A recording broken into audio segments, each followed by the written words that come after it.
नमस्कार, जय हिंद दोस्तों। और जैसे कि आप लोगों को पता है कि बिहार दरोगा का जो मुख्य परीक्षा है वो 19 अप्रैल को होने वाला है।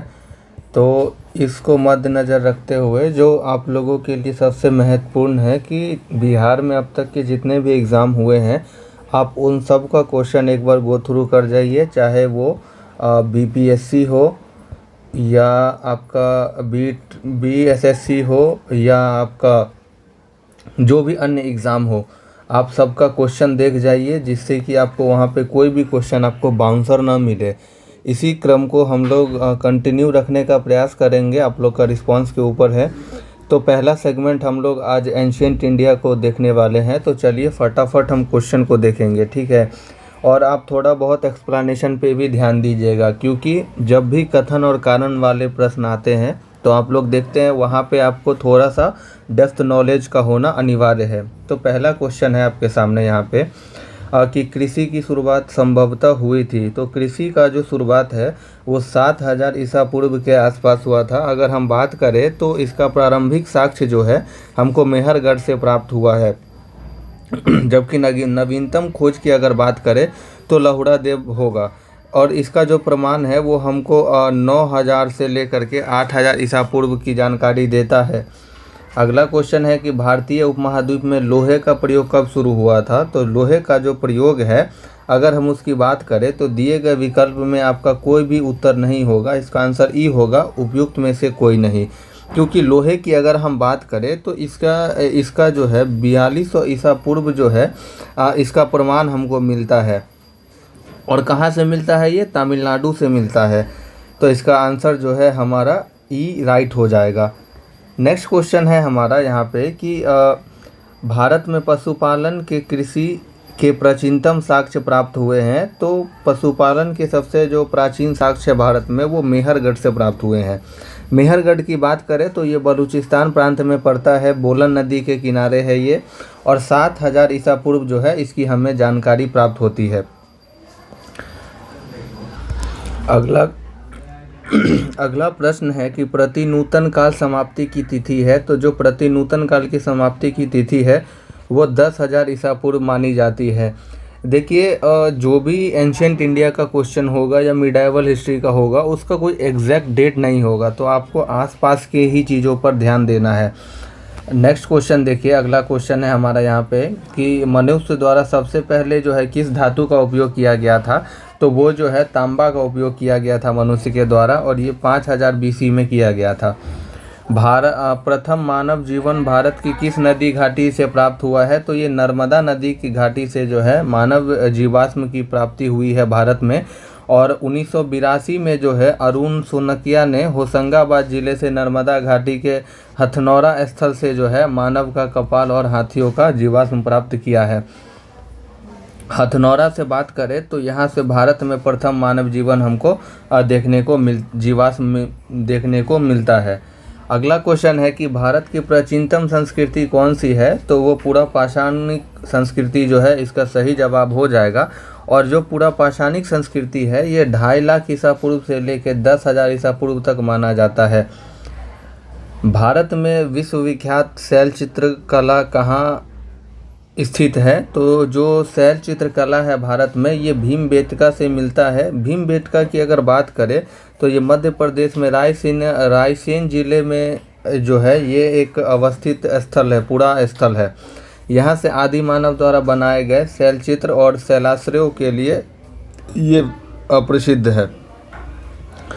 प्रथम मनके के निर्माण का प्रमाण किस स्थल से मिलता है। प्रथम मनके की अगर हम बात करें तो ये पाटने से जो है प्रथम मनके के निर्माण का जो है हमको साक्ष्य मिलता है।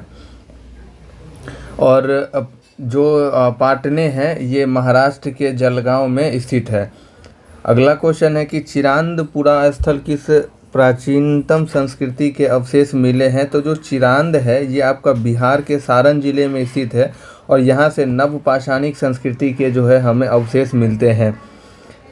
अगला क्वेश्चन है हमारा कि जिस काल में कृषि कर्म को का प्रादुर्भाव हुआ वह कहलाता है। तो जिस काल में कृषि कर्म का प्रादुर्भाव हुआ वह नव पाषाण काल कहलाता है। दमदमा पूरा स्थल किस प्रदेश में है? दमदमा उत्तर प्रदेश के अंदर आपको देखने को मिलेगा। अगला क्वेश्चन है कि मनुष्य द्वारा पहली बार नियोलिथिक युग में पालतू बनाया जाने वाला पशु कौन सा है? तो वो कुत्ता हमारा सही जवाब हो जाएगा।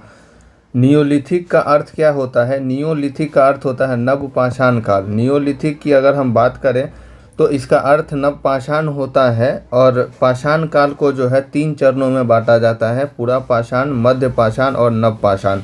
नव पाषाण काल जो है पाषाण काल का सबसे विकसित काल था और इसका जो समय है लगभग 7000 वर्ष पूर्व माना जाता है।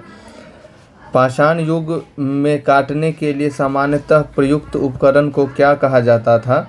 तो उसको जो है गंडासा जो है वो बोला जाता था। और ये प्रमुखतः इसका उपयोग जो है ये किसी भी चीज़ को काटने के लिए होता था और ये पत्थर का बना होता था। तो देखिए बिहार के हर एक एग्ज़ाम में आप यहाँ देखे होंगे कि बिहार पुलिस कांस्टेबल का भी पेपर है, बिहार का जो जुडिशरी का एग्ज़ाम होता है उसका भी पेपर है, इवन बीपीएससी का भी इसमें क्वेश्चन को देखिए यहाँ पे 66 बीपीएससी को आप देख रहे हैं कि इसमें हर एक टाइप का क्वेश्चन है। तो आपको ये चीज़ ध्यान देना है कि PYQ के ही इर्द गिर्द जो है क्वेश्चन घूमते रहता है। तो चलिए यहाँ पे जो है हमारा पहला जो यहाँ चैप्टर था इतिहास का पाषाण काल वो समाप्त होता है। अब हम चलते हैं दूसरे चैप्टर पे जो कि मोस्ट इम्पोर्टेंट है, सिंधु सभ्यता या इंडस वैली सिविलाइजेशन। पहला क्वेश्चन है यहाँ पे कि सिंधु घाटी सभ्यता के प्रमुख व्यापारिक नगर का नाम क्या था? तो सिंधु घाटी सभ्यता का जो प्रमुख व्यापारिक नगर है वो लोथल था। और लोथल जो है ये आपको गुजरात राज्य में भोगवा नदी के तट पर ये स्थित था। इसकी खोज की बात करें तो RN राव ने 1953 में इसकी खोज की थी। अगला देखिए क्वेश्चन है यहाँ पे, अब विचार करना है हड़प्पा सभ्यता के बारे में और इसमें से जो है हमको सही कथन कितना है ये बताना है। देखिए यही सब टाइप का क्वेश्चन पे आपको ध्यान लगाना है क्योंकि मेरिट बनाना है। तो आपको जो इजीएस्ट क्वेश्चन है वो तो गलत नहीं करने हैं, साथ के साथ जो क्वेश्चन बहुत सारे लोग नहीं कर पा रहे हैं आप वही करके आप औरों से लीड ले सकते हैं। तो चलिए पहला हम यहाँ पे स्टेटमेंट देखते हैं कि हड़प्पा लिपि मिस्र और मेसोपोटामिया की लिपि की सटीक प्रतिकृति थी जो उनके सांस्कृतिक संबंधों को इंगित करती है। तो ये जो स्टेटमेंट है हमारा कि एकदम सटीक थी, तो ये स्टेटमेंट हमारा गलत है, सटीक नहीं था। आपको पता है कि हड़प्पा लिपि की जो चित्रात्मक थी वो भाव चित्रात्मक थी लिपि, ठीक है। अगला है कि सभ्यता भर में मानक बाट और मापों का उपयोग हड़प्पा संस्कृति की एक रूपता का प्रतिनिधित्व करता है। तो ये स्टेटमेंट सही है। आप यहाँ से इसको एलिमिनेट भी कर सकते हैं। देखिए तीनों तो होगा नहीं, अब एगो बचा है केवल एक और केवल दो। तो पहला जो स्टेटमेंट है ये भी नहीं सही है, केवल दूसरा जो है इसका सही राइट आंसर हो जाएगा। हड़प्पा के मिट्टी के बर्तन ज़्यादातर हाथ से बने थे क्योंकि वो कुम्हार के चाक से अनजान थे, नहीं वो चाक से परिचित थे। तो ये भी स्टेटमेंट गलत हो जाएगा। इसका सही जवाब जो हमारा बी राइट आंसर हो जाएगा। और नेक्स्ट क्वेश्चन है हमारा कि निम्नलिखित में से किन स्थल से हड़प्पा लिपि के बड़े अक्षरों वाला एक संक्षिप्त अभिलेख प्राप्त हुआ है? तो धौलावीरा से जो है एक संक्षिप्त अभिलेख हमको यहाँ से प्राप्त हुआ है। नेक्स्ट जो आपका क्वेश्चन है कि प्राचीन पुरातात्विक स्थल कालीबंगन किस राज्य में है? तो कालीबंगन जो है ये राजस्थान राज्य में है। और बात करें तो ये राजस्थान राज्य के हनुमानगढ़ ज़िले में ये स्थित है। और इसकी जो खोज है वो अमलानंद घोष ने किया था। देखिए मैं हर एक चीज़ों का एक्सप्लेनेशन नहीं ले रहा हूँ क्योंकि इसमें हर एक तरीके का क्वेश्चन डिज़ाइन है, आपका कोई भी एक्सप्लेनेशन छूटेगा नहीं, ठीक है। अगला क्वेश्चन देखिए, इस समय मोहनजोदड़ो किस देश में है? तो मोहनजोदड़ो की बात करें तो वर्तमान में ये पाकिस्तान में है। मोहनजोदड़ो की खोज की बात करें तो 1922 में राखल दास बनर्जी ने जो है इसकी खोज किया था जॉन मार्शल के निर्देशन में। मोहनजोदड़ो का जो अर्थ होता है वो होता है मृतकों का टीला। अगला क्वेश्चन में पूछा हमसे कितना सही है। देखिए हड़प्पा का उत्खनन 1921 में किया गया था। तो हाँ इसकी खोज 1921 में किया गया था। वर्तमान में ये हड़प्पा पाकिस्तान में है, तो दूसरा स्टेटमेंट सही है। अगला है हड़प्पा नदी हड़प्पा जो है ये व्यास नदी के किनारे है, तो नहीं, हड़प्पा जो है ये रावी नदी के तट पे है। तो देखिए हमारा तीसरा स्टेटमेंट गलत हो जाएगा। हड़प्पा के उत्खननकर्ता आर.डी. बनर्जी हैं, तो नहीं, हड़प्पा के जो उत्खननकर्ता है वो राखलदास बनर्जी हैं, सॉरी, आर.डी. बनर्जी जो हैं ये आपका मोहनजोदड़ो के उत्खनन करता है। तो चौथा स्टेटमेंट गलत हो गया। छत्रवाला ताम्ररथ हड़प्पा से मिले हैं, तो नहीं, ये हड़प्पा से इसकी प्राप्ति नहीं हुई है। तो इसका सही जवाब 1 और 2 हो जाएगा। अगला क्वेश्चन देखिए, अगला क्वेश्चन है हमारा कि प्राक सैंधव काल के किस पुरा स्थल से हल द्वारा जुताई के प्रमाण प्राप्त हुए हैं? तो ये कालीबंगा से प्राप्त हुआ है। नेक्स्ट क्वेश्चन देखते हैं। अगला क्वेश्चन है हमारा कि किस हड़प्पन नगर से जुते हुए खेतों के निशान मिले हैं? तो कालीबंगा इसका सही जवाब हो जाएगा। हड़प्पीय संस्कृति के उपकरण किस धातु से निर्मित थे? तो ये तांबा और कांसा से निर्मित थे। आईआईटी खड़गपुर के अध्ययन दल की रिपोर्ट के अनुसार लगातार कितने वर्षों तक न के बराबर वर्षा होने के कारण सिंधु घाटी सभ्यता का पतन माना जाता है? तो 900 वर्ष तक लगातार बारिश नहीं होने के कारण सिंधु घाटी सभ्यता का जो है वो पतन माना जाता है। ये आईआईटी खड़गपुर का एक रिसर्च पेपर है, उन्होंने इसका रिपोर्ट प्रकाशित किया था। अगला क्वेश्चन है कि सिंधु घाटी सभ्यता का सबसे महत्वपूर्ण विशेषता क्या है? तो इसकी सबसे महत्वपूर्ण विशेषता जो है वो पकी ईंटों से बनी इमारत है। सिंधु घाटी सभ्यता की प्रकृति कैसी थी? तो ये नगरीय प्रकृति था इसका। निम्न में से किस हड़प्पाकालीन स्थल से हल का टेराकोटा मिला है? तो हल का जो टेराकोटा है ये हमको अब बनावली से प्राप्त हुआ है। बनावली की अगर हम बात करें तो बनावली वर्तमान में हरियाणा के हिसार जिले में स्थित है। निम्नलिखित में से कौन हड़प्पा और मोहनजोदारो के उत्खनन से संबंधित नहीं है? तो जो V.A. स्मिथ हैं ये हड़प्पा और मोहनजोदड़ो के जो है वो खनन से जो है इनका कोई संबंध नहीं है। निम्नलिखित में से कौन एक हड़प्पा का बंदरगाह है? तो लोथल जो है ये हड़प्पा का एक प्रमुख बंदरगाह था। नेक्स्ट क्वेश्चन है कि सिंधु सभ्यता से संबंधित पुरातात्विक स्थल लोथल किस नदी के निकट स्थित है? तो ये भोगवा नदी के निकट स्थित है। हड़प्पा में एक उन्नत जल प्रबंधन प्रणाली का पता चला है, धौलावीरा से इसकी हमें जानकारी मिलती है। अगला क्वेश्चन है कि हड़प्पा में मिट्टी के बर्तनों पर सामान्यतः किस रंग का उपयोग हुआ है? तो लाल रंग का जो है हड़प्पाई मिट्टी के बर्तनों पर हमें सामान्यतः देखने को मिलता है। सिंधु सभ्यता निम्नलिखित में से किस युग के अंतर्गत आता है? तो आद्य ऐतिहासिक के अंतर्गत सिंधु घाटी सभ्यता को हम लोग जानते हैं। और आद्य ऐतिहासिक काल की अगर हम बात करें तो ये जो है 2500 ईसा पूर्व इसको विद्यमान माना जाता है। निम्नलिखित में से किस देश के साथ हड़प्पनों का व्यापारिक संबंध था? मेसोपोटामिया के साथ जो है ये हड़प्पाई का जो है एक व्यावसायिक संबंध था, यानी ये लोग एक दूसरे से व्यापार किया करते थे। मेसोपोटामिया की बात करें तो ये सुमेर के साथ व्यापार और वाणिज्य का इनका संबंध था। अगला क्वेश्चन है कि सिंधु घाटी के लोग थे तो शाकाहारी और मांसाहारी दोनों प्रकार के लोग सिंधु घाटी में निवास करते थे। चनहूदरो हड़प्पा संस्कृति से की संबंधित एक स्थल है जो स्थित है। तो चनहूदरो जो है ये सिंध में स्थित है और सिंध वर्तमान में कहाँ है? पाकिस्तान में है। पीलीबंगा पुरातत्व स्थल किस भारतीय राज्य में स्थित है? ये राजस्थान राज्य में हमें वर्तमान में देखने को मिलता है। अगला क्वेश्चन सूची को मिलाना है। देखिए कालीबंगा कहाँ था? तो कालीबंगा की अगर हम बात करें तो कालीबंगा राजस्थान में है, यानी A का 3 होगा, तो ये ऑप्शन होगा नहीं। बनावली कहाँ था? तो बनावली की अगर हम बात करें तो बनावली जो है हरियाणा में है, D का 4, आंसर B हो जाएगा। एक बार फिर से देख लेते हैं। कालीबंगा कहाँ है? राजस्थान में।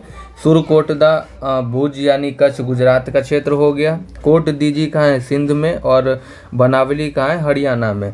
सैंधव सभ्यता का सबसे बड़ा स्नानागार कहाँ से मिलता है? तो ये मोहनजोदड़ो से जो है सबसे बड़ा स्नानागार देखने को मिलता है। सैंधव लिपि का लेखन दिशा कौन सी थी, तो ये जो है दाहिने से बाएं की ओर लिखते थे। और एक बात ध्यान रखिएगा, ये इस तरीके से लिखते थे, यानी ये आपका लेफ़्ट हो गया और ये आपका राइट हो गया, तो ये ऐसे लिखते थे, फिर ऐसे ऐसे ऐसे ऐसे करके इनका लेखन होता था। ठीक है। हड़प्पा के किस स्थल से जलाशय के प्रमाण मिले हैं, तो धौलावीरा से जो है वो उन्नत जलाशय का प्रमाण हमको देखने को मिलता है। निम्न में से कौन सी वस्तु हड़प्पा स्थल से प्राप्त नहीं हुआ है, तो सूती वस्त्र जो है वो हमको हड़प्पा स्थल से देखने को नहीं मिला है। अगला क्वेश्चन है कि सूती वस्त्र के साक्ष्य प्राप्त हुए हैं, तो मोहनजोदड़ो से सूती वस्त्र के साक्ष्य जो है प्राप्त होते हैं। निम्नलिखित में से कौन सा पुरातात्विक स्थल सिंधु घाटी सभ्यता से संबंधित नहीं है, तो आहार जो है, आहार संस्कृति जो है ये सिंधु घाटी सभ्यता से संबंधित नहीं है। हड़प्पा के लोग किस धातु का उपयोग नहीं जानते थे, तो इसका आंसर लोहा सही हो जाएगा। हड़प्पा के निवासी डैश के साथ व्यापारिक संबंध रखते थे, तो मेसोपोटामिया के साथ इनका व्यापारिक संबंध था। सिंधु सभ्यता का प्राचीनतम बंदरगाह कौन सा है, तो लोथल इसका सही जवाब हो जाएगा। सिंधु सभ्यता के निम्नलिखित स्थलों में से किस स्थल में गोदी यानी डॉकयार्ड होने का प्रमाण मौजूद है, तो लोथल हो जाएगा। नेक्स्ट क्वेश्चन है हमारा कि निम्नलिखित में से कौन सा पुरातात्विक स्थल सिंधु घाटी की सभ्यता से संबंधित नहीं है, तो जो बालाथल है इसका संबंध सिंधु घाटी से नहीं है, बल्कि इसके अलावा देखिएगा कालीबंगा, लोथल और रोपर का संबंध जो है वो सिंधु घाटी सभ्यता से है। बालाथल की अगर हम बात करें तो बालाथल जो है ये राजस्थान के उदयपुर जिले में स्थित है। जुते हुए खेत का प्रमाण सिंधु सभ्यता के किस स्थल से मिला है, तो कालीबंगा से इसका साक्ष्य देखने को मिलता है। अगला क्वेश्चन है कि सिंधु घाटी की सभ्यता का अधिकतम मुहरें निर्मित थी, तो ये जो है ये सेलखीरी से निर्मित थी। मेसोपोटामिया का भी प्राय है, तो दजला फरात नदियों के बीच की उपजाऊ धरती से। सिंधु घाटी सभ्यता से प्राप्त पशुपति सील पर किस जानवर का अंकन नहीं किया गया है, तो इसमें जो है गाय का कोई नामो निशान नहीं है, यानी जो सिंधु घाटी सभ्यता से हमको पशुपति की जो मूर्ति मिली है उसमें गाय का कोई भी चित्रण नहीं किया गया है। सिंधु घाटी की सभ्यता के निम्नलिखित स्थानों में से कौन सा गुजरात में स्थित है, तो लोथल जो है ये गुजरात में स्थित है। अगला क्वेश्चन है हमारा लोथल किस नदी के निकट स्थित है, तो ये भोगवा इसका सही जवाब हो जाएगा। देखिए लोथल कहाँ है, तो लोथल आपको जो है ये गुजरात राज्य में है, यानी ए का 4 होगा, तो ये ऑप्शन नहीं होगा, सी नहीं होगा। अगला देखिए रोपड़ कहाँ है, रोपड़ पंजाब में है, बी का 3 होगा, तो बी का 3 यहाँ नहीं है, सॉरी यहाँ भी है, यहाँ भी है। सी चेक करिए। राखीगढ़ी कालीबंगा कहाँ है, कालीबंगा राजस्थान में है, डी का 1, यानी आंसर हमारा बी राइट हो जाएगा, और राखीगढ़ी हरियाणा में है, तो बी इसका सही जवाब हो जाएगा। लोथल गुजरात में है, रोपड़ पंजाब में है, राखीगढ़ी हरियाणा में है और कालीबंगा राजस्थान में है। हड़प्पा स्थल किस नदी के तट पर स्थित है, हड़प्पा जो है ये रावी नदी के तट पर स्थित है। अगला क्वेश्चन फिर से मिलाना है, तो यहाँ पे देखिए हरियाणा से आपको क्या मिलता है, तो हरियाणा में राखीगढ़ी है, यानी डी का 3 हो जाएगा। तो देखिए यहाँ पे डी का 3 नहीं है, ऐसे एलिमिनेट करिए, ऑटोमेटिक ए का आंसर ए हो जाएगा। सिंध में क्या है, तो कोट दीजी है। पश्चिम पंजाब में कौन सा है, अगर हम पश्चिम पंजाब की बात करें तो पश्चिम पंजाब में सराय खोला है, तो बी का 4 हो जाएगा, तो बी का 4 सी में ही है, तो सही जवाब जो हमारा सी इसका राइट हो जाएगा। सिंध में कोट दीजी है, पश्चिम पंजाब में सराय खोला है, दक्षिण बलूचिस्तान में बालाकोट और हरियाणा में राखीगढ़ी स्थित है। सिंधु घाटी सभ्यता के लोग पूजा करते थे, तो ये जो है पशुपति शिव की पूजा किया करते थे। नेक्स्ट क्वेश्चन है हमारा कि सैंधव सभ्यता के निवासियों द्वारा निम्न में से किस धातु का प्रयोग सर्वाधिक किया गया, तो वो कांसा है। सैंधव निवासियों के धार्मिक जीवन में निम्न में से कौन सा तत्व विद्यमान नहीं था, तो वो लोग जो है कोई विशिष्ट मूर्ति की पूजा नहीं किया करते थे। हड़प्पा किस देश में स्थित है, हड़प्पा वर्तमान में पाकिस्तान देश में स्थित है। हड़प्पा सभ्यता के औजार व हथियार अधिकतर बने होते थे, तो ये अधिकतर जो है ताम्र, टिन और कांस्य के बने होते थे।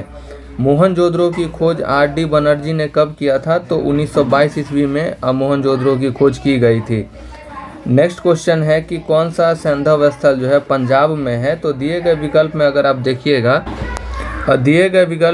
देखिएगा तो हड़प्पा, रहमान डेरी, सरायखोला और जलीलपुर ये जो है वर्तमान में पंजाब में स्थित है। देखिए यही सब क्वेश्चन जो है ना ये सोचने वाला है और यही सब आपको मेरिट बनाएगा। अगला क्वेश्चन है कि मोहनजोदड़ो का शाब्दिक अर्थ है तो मृतकों का टीला हो जाएगा। और सिंधु घाटी की सभ्यता किस लिए प्रसिद्ध थी? तो ये जो है गेहूं की खेती के लिए प्रसिद्ध थी। अगला क्वेश्चन है कि सिंधु सभ्यता के बारे में कौन सा कथन असत्य है? तो ये देखिए लोहे से लोग परिचित थे, ये गलत है। यहाँ के लोग लोहे की जानकारी नहीं थी इनके पास। और यहीं पे जो है हमारा चैप्टर 2 जो है ये एंड होता है। तो आज हम पहला और दूसरा चैप्टर देख चुके हैं। ऐसे ही करके हम लोग जो है पूरा ये हिस्ट्री, पॉलिटी, ज्योग्राफी सारे सब्जेक्ट कंप्लीट करेंगे। तो मिलते हैं किसी अन्य वीडियो में, तब तक के लिए आप लोग रिवाइज करते रहिए और रिवीजन पे ज़्यादा ध्यान दीजिए। जय हिंद।